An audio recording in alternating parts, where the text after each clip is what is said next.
J'ai appris une chose, ceux qui n'abandonnent pas dans la vie arrivent toujours à réussir. Il ne faut pas apprendre à abandonner aussi facilement comme ça. Sinon, tu vas te retrouver à toujours repartir à zéro et à ne rien maîtriser du tout. Vous savez, vous pouvez insister dans un domaine, peut-être ne pas prospérer dans ce domaine, mais c'est ce domaine qui va vous projeter dans votre affaire du futur par lequel vous allez réussir. Parce que vous aurez appris. Si tu n'as pas appris de l'activité, tu auras appris de l'homme.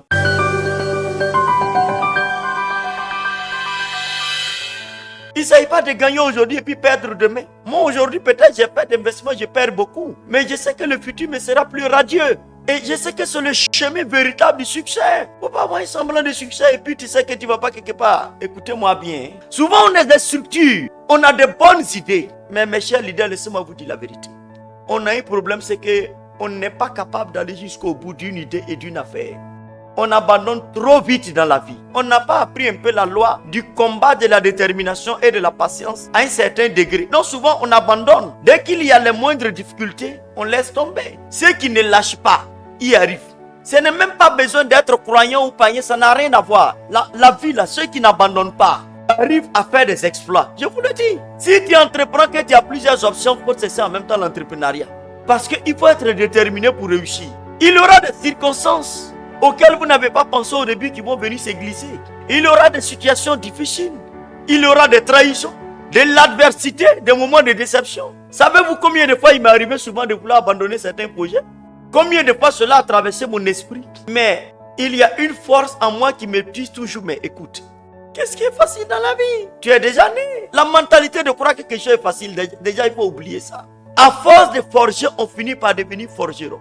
Vous savez qu'il y a des types de pressions. Quand tu es habitué à ces pressions-là deviennent habituelles. Au point que quand elles paraissent, tu n'as plus peur.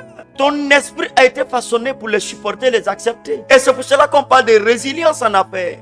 Être diligent, c'est accepter de payer le prix et d'être résilient.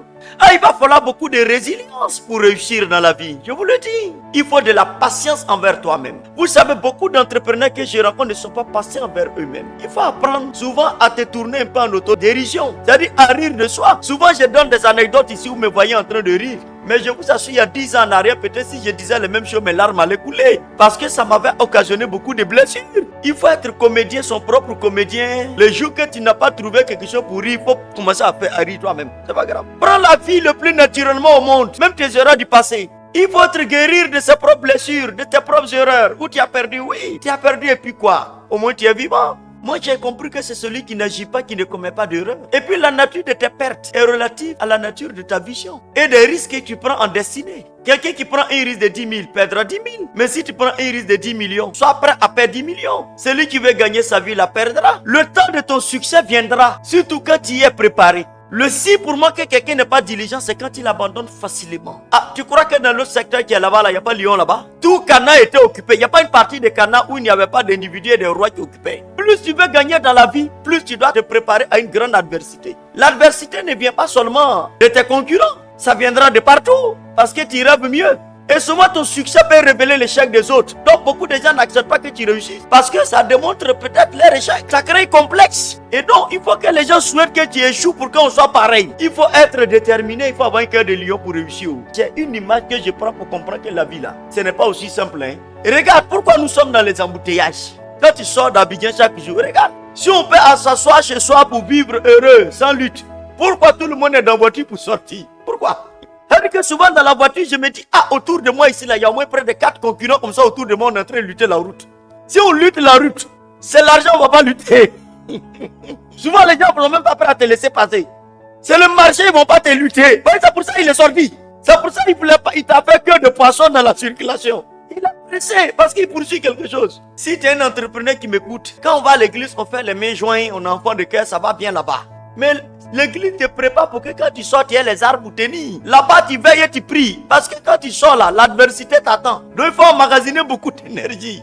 Comme ça, si tu perds un marché, tu ne dois pas être choqué. Ça veut dire qu'il y a quelqu'un qui a lutté plus que toi et c'est lui qui a pris. Tire les leçons, organise-toi pour que la prochaine fois, toi, tu gagnes. Souvent, quand on participe à une appel d'offres et puis on perd, il y a d'autres qui vont venir. Ceux qui ont eu la Dieu estime que c'est eux qui méritent. Nous, on n'a qu'à passer à autre chose. Et puis que j'ai préparé ma tête à perdre ou à gagner. Mais quoi qu'il en soit, je ne peux pas perdre tout le temps. Ça, c'est aussi clair dans mon esprit. Je peux perdre 10, mais si je gagne 1, ça remplace les pertes de 10. Ça fait que tu n'es pas un homme envieux. Tu vas pas aller te mettre nu dans un cimetière pour invoquer le nom de tes concurrents pour les tuer. Non, pourquoi? Juste pour réussir, un jour tu vas laisser tout ça pour partir. Et c'est ça qui te donne d'être déterminé jusqu'au bout. Parce que si tu regardes le comportement, les réactions des autres, des concurrents et autres, tu vas devenir aigri. Et tu vas perdre ton temps dans des choses inutiles. Et souvent, le temps peut être une crise qui apparaît au cours de ton activité. Là où les autres sont en train de pleurer, peut-être la crise est l'opportunité pour toi. Goliath ne signifie pas toujours défaite. Goliath peut signifier promotion. Le temps peut être un individu qui apparaît dans ta vie à un moment donné. Le temps, ce n'est pas seulement ton produit. Ça peut être une rencontre que tu fais par exemple au cours d'un séminaire, d'une fois, quelque part. En tout cas d'un forum. Ou bien même dans les transports communs. Ou au marché. Ça peut être une rencontre au supermarché. Tu rencontres la personne et tu sens que tu dois échanger avec la personne. Et paf, c'est parti.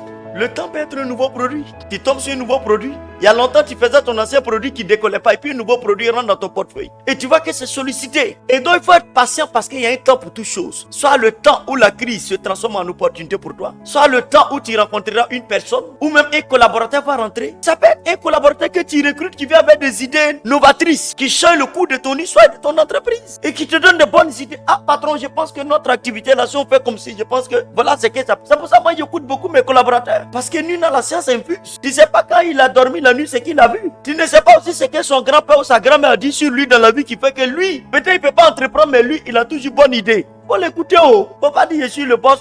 C'est pas ça, oh. Toi, tu es là pour chercher à réussir. Souvent, on pense qu'on est trop en retard. Qui t'a dit ça? Parce que tu marches selon le temps des hommes. Tu n'es pas en retard.